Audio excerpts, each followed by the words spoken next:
Clínica de Oftalmología San Diego. Bueno, muy buenas noches. Hoy estamos con la doctora María Fernanda Charria con la conferencia Se me olvidaron las llaves y otras lecciones en glaucoma postraumático.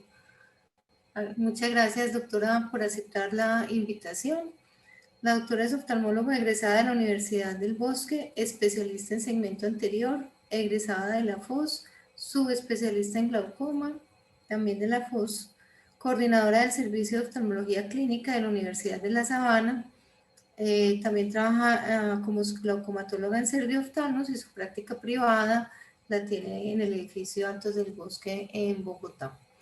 Tengo que decir que José David salió de cirugía y no pudo entrar a tiempo para hacer la presentación, pero él debe estar acá prontamente para ayudarnos a coordinar. Y quiero pedirles a todos los asistentes que si tienen preguntas, si las pueden ir haciendo en el chat o las guardan para el final para que se las hagamos a la doctora. Entonces, nuevamente, muchas gracias por acompañarnos. Adelante. Doctora, muchísimas gracias. Muchísimas gracias a la Clínica de Oftalmología San Diego por la invitación. Estoy muy contenta de poder estar aquí con ustedes charlando de este tema que es tan apasionante y tan ecléctico. Bueno, voy a empezar a compartir pantalla. También quiero saludar, pues, por supuesto, a todos los asistentes. Muchas gracias por estar conectados. Bienvenidas todas las preguntas.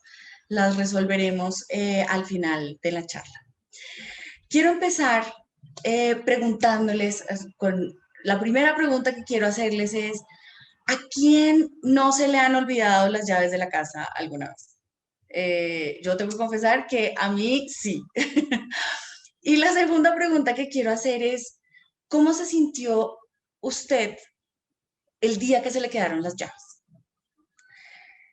Yo tengo que confesar, yo estaba, pues el día que me pasó a mí, yo me sentía, que no me ha pasado solamente una vez, confieso, me sentía completamente intranquila, con la cabeza en otro lado, no podía pensar en una sola cosa y la verdad me veía más o menos así.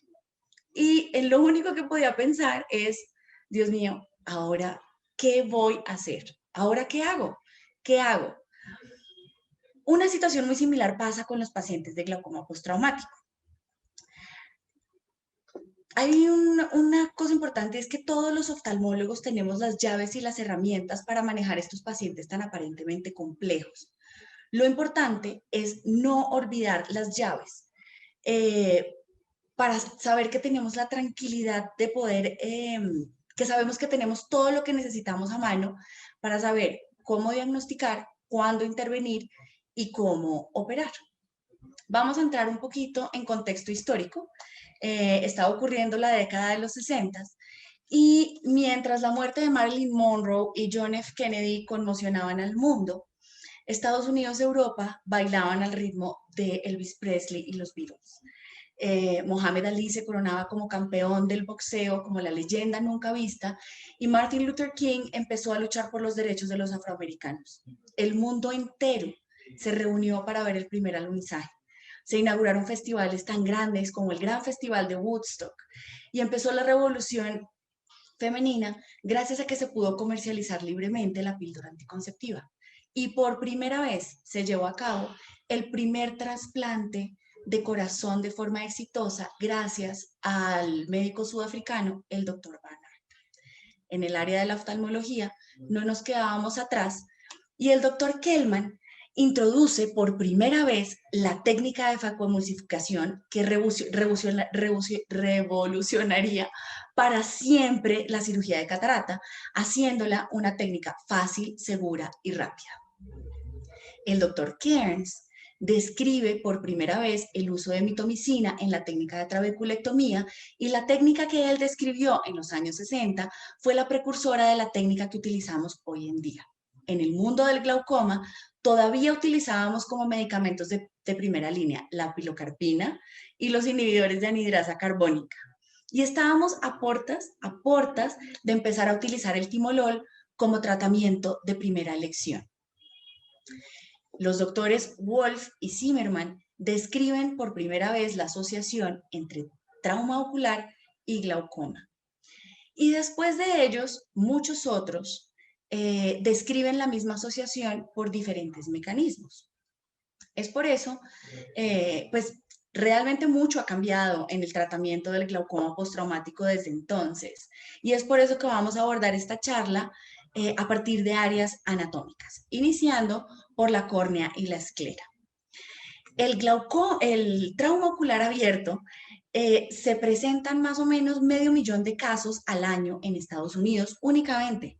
O sea, es una de las patologías más frecuentes y es la causa más frecuente de ceguera monocular en el mundo.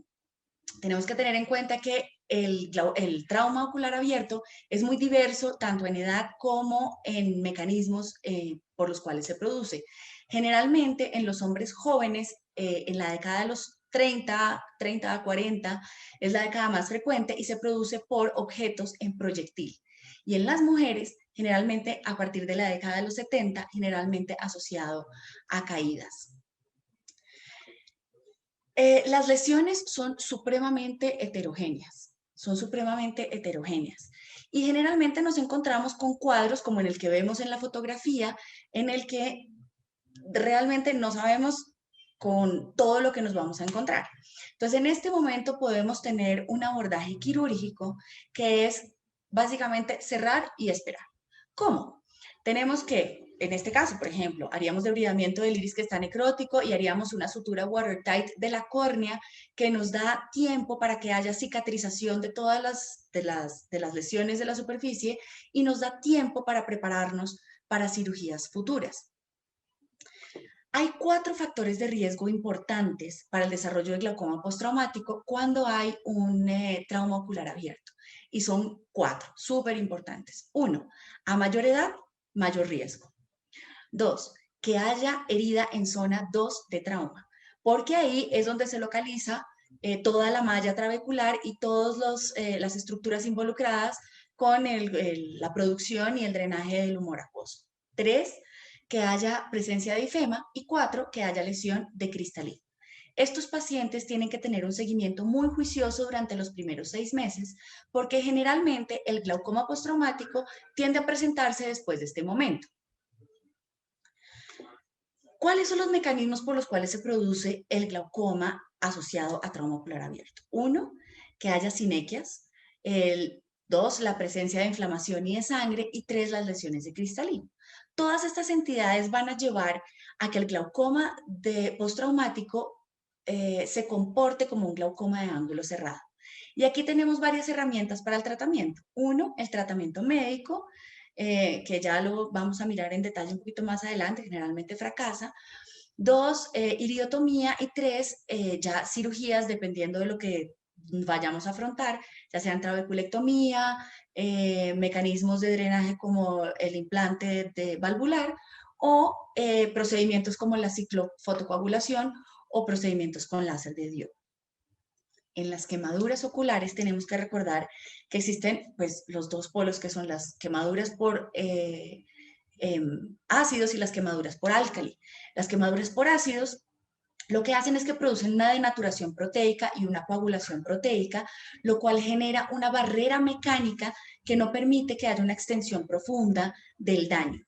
Contrario a lo que pasa con las quemaduras por álcali, en la que hay una saponificación de ácidos grasos de las membranas celulares y el daño extiende muchísimo más la zona de contacto de la sustancia química con la superficie ocular.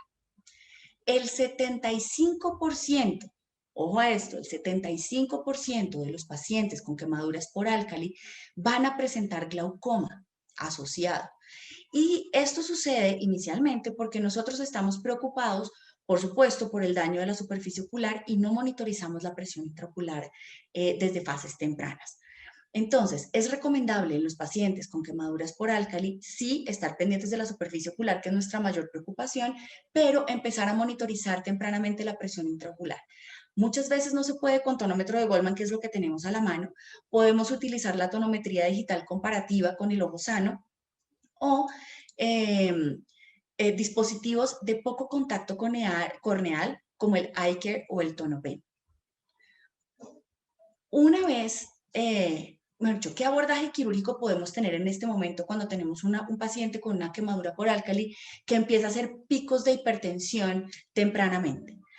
Cuando hay picos de hipertensión temprana, podemos utilizar una cosa que se llama la paracentesis con aguja, ya sea o en el consultorio o en salas de cirugía. ¿Cómo se hace la paracentesis con aguja en el consultorio? Posicionamos al paciente en la lámpara de hendidura y teniendo un punto de apoyo con pinzas, utilizamos una aguja de insulina. Puede ser con la jeringa sin el émbolo o puede ser solamente la aguja de insulina sin la jeringa.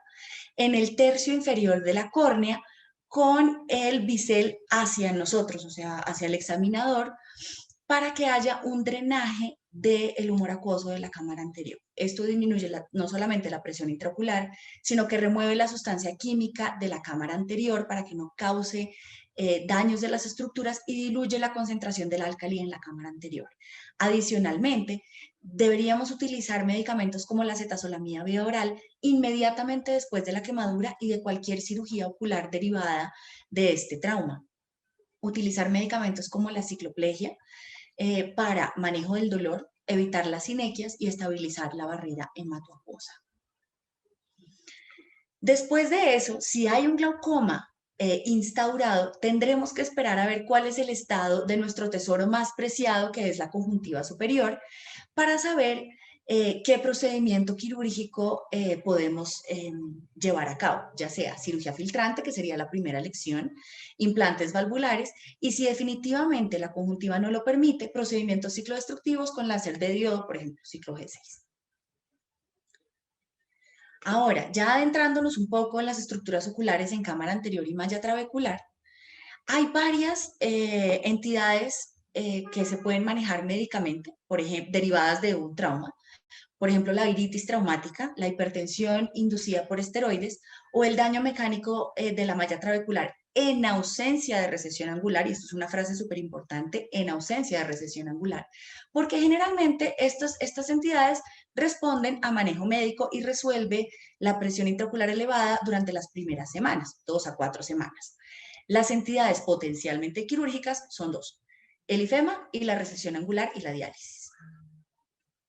Entonces, el IFEMA está asociado a generalmente a múltiples complicaciones, a tinciones corneales, atrofias del nervio óptico, cuando el trauma es en niños, ambliopía por deprivación, y el manejo está enfocado a reducir estas complicaciones.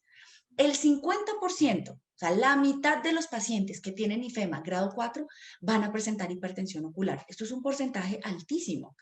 Y los IFEMAs que son de menor grado no están exentos de presentarla. Entonces, hay una gran cantidad de pacientes que van a tener hipertensión ocular que si no controlamos tempranamente van a desarrollar glaucoma. Afortunadamente, solamente el 5% de los IFEMAs van a requerir cirugía. Y los criterios quirúrgicos para operar estos pacientes son básicamente 3, que son súper fáciles. Más de 50 milímetros de mercurio, o sea, 50 milímetros de mercurio por 5 días o más. Más de 45 milímetros de mercurio durante 7 días o más. Más de 35 milímetros de mercurio durante 2 semanas o más. Existen otros criterios quirúrgicos, que son la presencia de tinción corneal, que haya un IFEMA en bola 8 o grado 4 durante más de 10 días y que el trauma haya ocurrido en niños y que haya obstrucción visual y riesgo de ambliopía. Y en este momento, usted va a tener que decidir entre dos cosas: hacer lavado de cámara anterior o hacer lavado más cirugía filtrante. Cualquiera de las decisiones que usted tome está bien. Hay que individualizar al paciente. Lo importante en este caso es que si usted lo va a llevar a cirugía, tiene que entrar con todas las herramientas que usted pueda necesitar. Absolutamente todo lo que pueda necesitar. Cánula de Simcoe para la remoción de los coágulos, mantenedor de cámara anterior que ayuda al flujo, a la remoción de la sangre de la cámara anterior, viscoelástico para hacer viscodisección de los coágulos, y en caso de que los coágulos sean muy grandes o que haya ya fibrina, se puede utilizar vitrector, o sea, vitrector, para hacer vitrectomía anterior, pero se utiliza para la remoción de los coágulos. Si usted va a hacer cirugía filtrante más lavado de cámara anterior, pues entrará con todas las herramientas necesarias que esté acostumbrado a utilizar para llevar a cabo una trabeculectomía estándar. Del 60 al 90% de los traumas contusos van a presentar recesión angular. Afortunadamente, solamente una tercera parte, del 10 al 30%, van a desarrollar glaucoma. Y hay un dato especial aquí, incluso décadas después del trauma, y el riesgo sobreviene durante toda la vida. Entonces, ya vamos a ver un poquito cuál es el riesgo y cómo debemos abordar ese seguimiento y ese manejo en ese paciente. Es importante recordar que las recesiones angulares están asociadas a múltiples lesiones, como son linfema, diálisis de iris, desgarros del esfínter iridiano, defectos de transiluminación, dispersión de pigmento, que puede llevar también a hipertensión ocular, y el aumento inicial de la presión intraocular por estas entidades puede durar días o semanas y se puede manejar afortunadamente con medicamentos. Hay un mensaje muy importante que les quiero dejar aquí, y es que todo paciente con trauma contuso tiene que tener un examen de gonioscopía. Hay que hacer gonioscopía. Entonces, la pregunta que yo les hago y pediría que levantaran la mano es, ¿cuántos de nosotros hacemos gonioscopía rutinaria? Los glaucomatólogos generalmente lo hacemos, en oftalmología general no tanto, y esa sería una encuesta interesante de ver qué tanto hacemos gonioscopía y qué tanto confiamos en nuestra propia gonioscopía. Entonces, si usted siente que su técnica de gonioscopía no es tan buena, por ejemplo, o que no se siente capaz de diagnosticar una recesión angular con asertividad, apóyese en métodos diagnósticos, ya sean VM u OCT de segmento anterior. Pero independientemente de cualquier cosa, el paciente con trauma ocular cerrado tiene que tener un examen gonioscópico. Si, por ejemplo, este paciente tiene un ifema, espérese a que se resuelva el ifema o le resuelve usted quirúrgicamente el ifema y hágale una gonioscopía, porque la presencia de recesión angular es un factor de riesgo importantísimo para el desarrollo de glaucoma postraumático.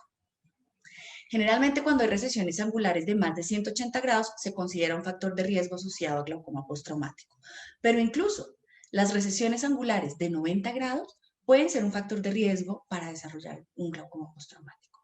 Estos pacientes deben tener un seguimiento muy juicioso durante los primeros 6 meses, es decir, cada mes durante los primeros 6 meses. Y después de este momento, usted y su paciente van a hacer un feliz matrimonio que se van a ver por lo menos una vez al año por el resto de la vida. Porque el riesgo existe incluso décadas después del trauma. ¿Cómo diagnosticar una recesión angular? ¿Cuál es realmente la diferencia con un ángulo abierto? Eso no es tan sencillo como suena. Entonces, a mi izquierda, no sé si en la pantalla de ustedes también está igual, pero aquí tenemos las que están en vertical, un ángulo abierto donde se ven 4 estructuras. La línea de Schwalbe, que casi nunca se ve, la malla trabecular, que es la parte pigmentada, el espolón escleral, que es la banda blanca, y la raíz del iris. Hay 2 ejemplos. En el de abajo es un ángulo, por ejemplo, pigmentado también. Aquí tiene un poquito de pigmento en la línea de Schwalbe. Muy bien. Malla trabecular, espolón escleral, la banda blanca y la raíz del iris.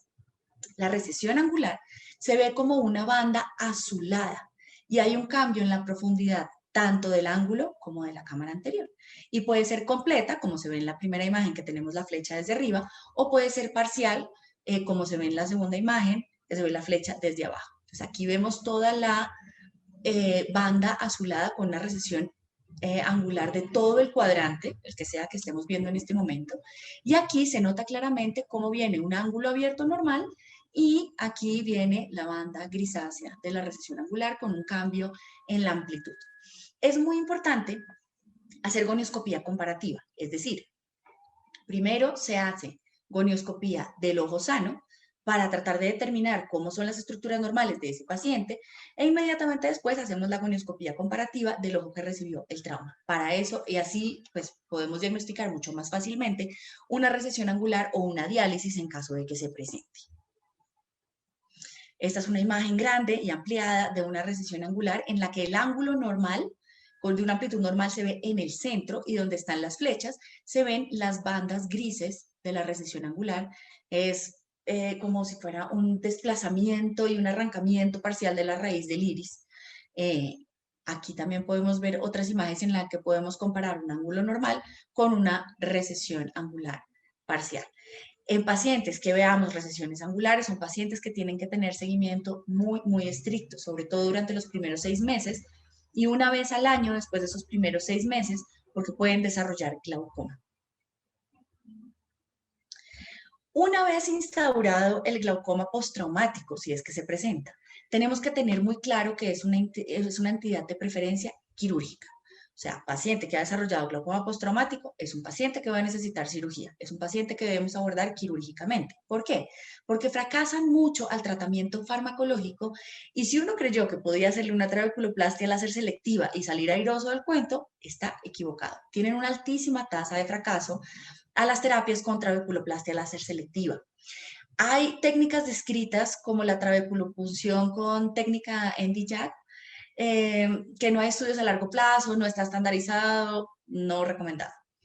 El glaucoma postraumático, una vez más les repito, se instaura casi siempre después de los 6 meses después del trauma. Pacientes deberán tener seguimiento anual de por vida. Adicionalmente, porque existe un 50% de posibilidad de desarrollar glaucoma en el ojo contralateral, así el ojo contralateral no haya tenido nada que ver. Alguna vez me preguntaron, ¿por qué? La razón no la sé. No sé y no está descrito en la literatura el por qué se desarrolla o por qué hay mayor riesgo en el ojo contralateral, pero sí hay una asociación bastante marcada y descrita a través de los años en los que el ojo sano también puede desarrollar glaucoma con el paso del tiempo. Las indicaciones quirúrgicas para glaucoma postraumático son 3. 1, la pobre respuesta al tratamiento médico. 2, como usted ha sido súper juicioso y ha hecho un seguimiento de su paciente durante pues, estos primeros 6 meses, usted le ha pedido campo visual, OCT y le ha hecho monitoría de la presión intraocular y se ha dado cuenta a través del tiempo si progresa o no progresa. Si usted llega a documentar progresión funcional o estructural a través del OCT en un paciente que haya tenido un trauma ocular o que ya tenga glaucoma postraumático, usted deberá llevarlo a cirugía. Es decir, vamos en 2. Pobre respuesta al tratamiento médico, progresión del glaucoma documentada con campo visual y OCT. Y 3, que haya presión incontrolable de presentación temprana post-trauma. En este momento usted va a tener que planear muy bien qué es lo que va a hacer. Y este es mi consejo, planee muy bien qué va a hacer. Ya tiene el glaucoma traumático. Entonces, ¿qué va a hacer? ¿Va a operar solamente el glaucoma o va a reparar otros daños que ha encontrado secundarios al trauma? No importa lo que usted decida, pero debe planear cuál es su acto quirúrgico y en qué se va a enfocar. Y en este momento usted deberá encontrar el balance entre velocidad y cautela. Si usted va a hacer una cirugía filtrante, tiene que tener en cuenta que la recesión angular per se es un factor de riesgo para fracaso quirúrgico versus la trabeculectomía que se lleva a cabo en un glaucoma primario de ángulo abierto normal. Es decir, del 40 al 60% de las cirugías filtrantes en glaucoma postraumático tienen oportunidad de éxito. Casi es lanzar una moneda al aire y es 50-50. Versus el 75% de éxito en los pacientes que son llevados a trabeculectomía o cirugía filtrante en un glaucoma primario de ángulo abierto. Entonces yo aquí le voy a dejar unos tips para que usted pueda minimizar ese porcentaje de fracaso. Y estos son los siguientes. 1, use la técnica de trabeculectomía que le funcione a usted, la que usted está acostumbrado a hacer, la que hace siempre en caso de tener un glaucoma primario de ángulo abierto. Utilice en lo posible pinzas atraumáticas para la conjuntiva, es decir, pinzas relojero o pinzas con plataforma estriada que no vayan a causar perforaciones en la conjuntiva. Recordemos que la conjuntiva en estos casos es delicada y que muy posiblemente vamos a tener que intervenir y tenemos que cuidar nuestro tesoro que es la conjuntiva superior. Utilice solamente pinzas .12 para agarrar cuando sea necesario. Es decir, los ángulos para afrontar con la otra conjuntiva al momento de cerrar o cuando usted vaya a coger esclera en momentos muy puntuales de la cirugía. Evite el toque-toque, evite estar moviendo tejidos, evite estar tocando tejidos aquí, allá para ver cómo queda, cómo quedaría, no. Evite tocar y evite, por ejemplo, utilizar hisopos. Es mejor limpiar el sangrado con irrigación con agua o con esponjas de Weck que son mucho más amigables con los tejidos. ¿Cuáles son las opciones si llega a fallar la trabeculectomía? Intentar una segunda trabeculectomía o hacer una revisión de la primera. Considerar un implante valvular si la conjuntiva lo permite y si definitivamente ya no tenemos conjuntiva que nos permita reintervenir o que sea, por ejemplo, muy friable, muy delgada o lo que sea, podríamos pensar en procedimientos ciclodestructivos. ¿Y qué va a pasar si usted se encuentra con una lesión de cristalino? Y aquí, cuando usted tiene glaucoma postraumático y tiene, por ejemplo, una catarata, yo traigo a jugar a los 4 fantásticos, que son 4 preguntas claves que usted se tiene que hacer antes de cirugía. Si usted tiene un cristalino subluxado, ¿cómo lo va a manejar? ¿Va a operar solamente trabeculectomía? ¿Va a operar solamente la FACO? ¿O va a hacer cirugía combinada? 3. ¿Va a manejar otros daños estructurales en el mismo acto? Por ejemplo, daños de iris, va a hacer pupiloplastia, va a hacer reparación de diálisis, ¿sí? ¿Qué más va a hacer? Y 4. Una vez extraído el cristalino, ¿cómo va a manejar usted la faquia después de haberlo retirado? ¿Va a utilizar lente de 3 piezas? ¿Va a utilizar artisan diafáquea? ¿Va a utilizar un artisan invertido? ¿Va a fijar el lente a esclera? ¿Qué va a hacer? ¿Cómo va a manejar esa faquia? Y nuevamente, este es un mensaje clave: entre con todas las herramientas que usted pueda necesitar. En trauma, uno tiene que entrar con todo lo que uno pueda necesitar para que no le vayan a saltar al cuello las sorpresas. Recomendación: si va a operar cirugía de catarata, haga iridotomía antes de la cirugía de catarata. Si usted está acostumbrado, por ejemplo, a no teñir la cápsula, en trauma, tiña, es un dolor de cabeza menos. Usted puede ver perfecto la cápsula al momento de hacer su capsulorhexis y les recomiendo que haga la capsulorhexis en 2 tiempos. Utilice quistítomo y utilice otrata. Utilice ganchos de iris para sujetar el saco capsular en el lugar de la subluxación. Utilice mantenedor de cámara para evitar las descompresiones bruscas de la cámara anterior y que se vaya a aumentar la diálisis. Entre siempre con anillo de tensión capsular. No sabe qué tanto se puede extender esa sonulodiálisis. Utilice técnicas de chopeo, digamos que se aprovechan de las fuerzas verticales y no crean tanto estrés horizontal al momento de la cirugía de catarata. Entre con vitrector anterior porque no sabe qué puede pasar, no sabe si puede salir vitrio durante el acto quirúrgico, y por supuesto, tenga siempre un retinólogo amigo por ahí cerquita al que usted le ha comentado el caso para que esté pendiente de usted en caso de que usted lo requiera. Entonces, con el advenimiento de las nuevas tecnologías en la cirugía de glaucoma, todos hemos oído hablar del boom de los MIGS. ¿Qué cabida tienen estos dispositivos en el glaucoma postraumático? Entonces, esto es un plato que hasta ahora nos estamos empezando a comer y todavía hay mucho, mucho por digerir ahí. Entonces, digamos, lo que la literatura ha escrito en estos casos es que son pacientes que, para que usted los seleccione dentro del grupo en el que usted puede utilizar dispositivos MIGS, son pacientes que tengan un daño leve a moderado. Son pacientes que generalmente necesitan cirugía concomitante de catarata, es decir, son pacientes que usted va a llevar a FACO y adicionalmente les va a poner el dispositivo, y cuya piometa no tenga que ser tan estricta, es decir, piometa mayor de 15, que usted pueda ser muchísimo más flexible y mucho más condescendiente con el control de la presión intraocular en este glaucoma postraumático. Los artículos que hay compilación de reportes de casos, no hay como series grandes. Los dispositivos que se han utilizado en glaucoma postraumático son iStent, con cierto éxito, y GAT en 360 grados, también con un éxito similar. Hay reportes de casos, sobre todo, no hay series grandes. Y digamos que tiene usted que tener muy claro quién es su paciente para utilizar MIGS. ¿Cuál es la contraposición contra la tradicional y vieja confiable trabeculectomía? La trabeculectomía le sirve en todos los casos de trauma postraumático leve, moderado y severo, cuando hay neuropatías avanzadas, cuando usted necesita un control rápido de la presión. Finalmente es un as bajo la manga si el MIGS no le funcionó.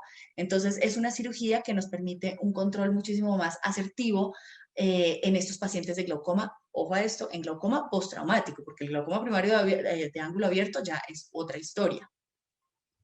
De todas maneras, sí es importante que no nos dejemos deslumbrar por lo nuevo y por los nuevos advenimientos, porque hasta ahora estamos entrando a explorar qué cabida tienen realmente en el glaucoma postraumático. Ya empezaron a tener su puesto, esperemos que sigan por ese camino y que nos hagan la vida mucho más fácil para el tratamiento de estos pacientes. Entonces, yo tengo 3 llaves en mi llavero personal, que son las que utilizo siempre en glaucoma postraumático. Y yo se las quiero entregar a ustedes, para que las tengan ustedes también en su propio llavero y las saquen cada vez que necesiten. 1. En glaucoma postraumático y en trauma ocular, siempre hay que hacer gonioscopía y seguimiento de su paciente. 2. Hay que individualizar al paciente y planear muy bien el acto quirúrgico. Y 3. En glaucoma postraumático y en trauma, si uno va a entrar a cirugía, tiene que entrar pensando en todo. Tiene que entrar con todas las herramientas que uno pueda necesitar. No se le olvide que hay una gran diferencia entre tener las llaves y no tenerlas. Tenerlas abre las puertas de posibilidades a los tratamientos y le da a usted la tranquilidad para que usted pueda tener su cabeza en donde tiene que estar y se concentre en el análisis de caso y en la mejor opción terapéutica para su paciente. Bueno, muchísimas gracias por su atención. Este es el mensaje que quería dejarles hoy. Ahora ya podemos conversar si tienen preguntas. Estoy con los oídos perfectamente atentos. ¿Y de dónde es que son? Doctora, mejor dicho, excelente conferencia, muy bien organizada. Ah, bueno. Veo Muchas que gracias. la docencia pues está súper bien. José, ¿David está por acá? José. Sí, doctora. Claro, sí, por aquí Hay estoy. otro micrófono, por favor, que están conversando, si lo pueden apagar. Hola, José. Listo. Hola, José. Hola, hola, muchas gracias, no, súper. Yo sabía que iba a estar muy bien, estoy muy contento y salió muy bien todo. Espero que hayan aprendido bastante, hay como buenos mensajes y muy práctico, pues, porque podemos llevar como esas cosas al paciente real. Y ese mensaje de seguir haciendo gonioscopia en los traumas después de un IFEMA me parece pues esencial porque es ahí donde se detectan esos que hay que seguir y vigilar en el tiempo. No, muchas gracias, doctora María Alejandra. Ay, doctor José, muchas No gracias. sé si alguien tiene preguntas, algo que quieran saber más, aprovechar a la doctora. Por ahora los voy invitando para la próxima semana, a esta misma hora, la doctora María Fernanda Neira nos va a hablar de trabeculoplastia láser. El tratamiento y el manejo inicial del glaucoma primario de ángulo abierto está cambiando y la trabeculoplastia láser está empezando a ser un protagonista en el tratamiento del glaucoma primario de ángulo abierto. Ese nos toca a todos y todos tenemos pacientes a los quienes tenemos que iniciarle tratamiento para que no se la pierdan la próxima semana. Bueno, yo creo que no habiendo más preguntas, pues muchas gracias por la asistencia, muchas gracias doctora y bueno, nos vemos en una Vale, semanita. doctor, muchas gracias. Que estén muy Hasta bien. luego, Feliz noche a gracias. todos. Hasta luego. Muchas gracias. Gracias. Muchas gracias. Chao. Muchísimas gracias.